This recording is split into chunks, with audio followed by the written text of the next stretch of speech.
بسم اللہ الرحمن الرحیم وبہ نستعین۔ محترم احباب، آدمی نیند میں ڈر جائے، گھبراہٹ ہو، وحشت ہو یا اسی طرح سے برا خواب دیکھے تو ایسے آدمی کو کیا کرنا چاہیے؟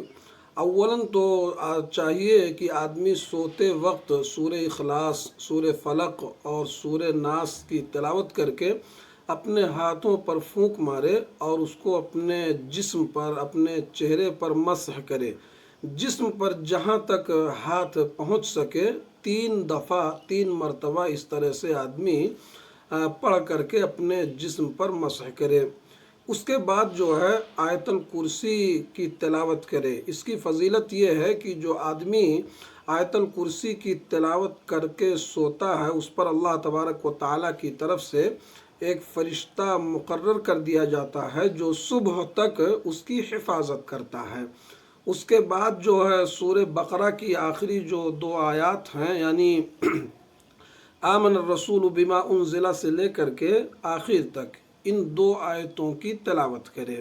یہ کرنا ہے سوتے وقت، سورہ اخلاص، سورہ فلق، سورہ ناس اور اسی طرح سے آیت الکرسی اور سورہ بقرہ کی آخری 2 آیات تلاوت کرے اور اسی طرح سے سونے کی دعا پڑھ کر کے آدمی سو جائے۔ اب اتنا کرنے کے باوجود اگر کسی کو گھبراہٹ ہو، بے چینی ہو، ڈر ہو تو اس وقت کیا کرے؟ اس کے لیے ایک دعا ہے، وہ دعا یہ ہے: اعوذ بکلمات اللہ التامات من غضبہ وعقابہ وشر عبادہ ومن ہمزات الشیاطین وان یحضرون۔ اس دعا کو پڑھے جب گھبراہٹ ہو۔ اس کا مطلب یہ ہے کہ میں اللہ تبارک و تعالیٰ کے کامل کلمات کے ذریعہ اس کے غضب اور اس کے عقاب اور اس کے بندوں کے شر اور شیاطین کے وسوسے اور شیاطین کے اپنے پاس حاضر ہونے سے پناہ چاہتا ہوں۔ اس دعا کو پڑھے۔ اس کے بعد جو ہے کچھ چیزیں بتائی گئی ہیں، وہ یہ ہیں کہ شیطان کو اور جو کچھ اس نے دیکھا ہے خواب کے اندر، اس کی برائی سے اللہ تبارک و تعالیٰ کی پناہ طلب کرے اور اپنی بائیں جانب 3 بار پھونک مار دے۔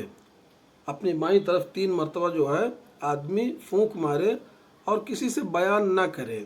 یہ کرنا ہے، یعنی پناہ مانگنا جس چیز کو وہ دیکھ رہا ہے خواب میں اور دیکھ کر کے ڈر رہا ہے، اس سے جو ہے اللہ تبارک و تعالیٰ سے پناہ طلب کرے اور اپنی بائیں طرف 3 مرتبہ پھونک مارے۔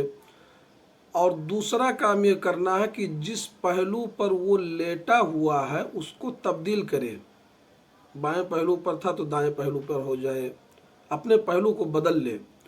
اور اگر ممکن ہو سکے تو وضو کر لے، 2 رکعت نماز بھی پڑھ سکتا ہے۔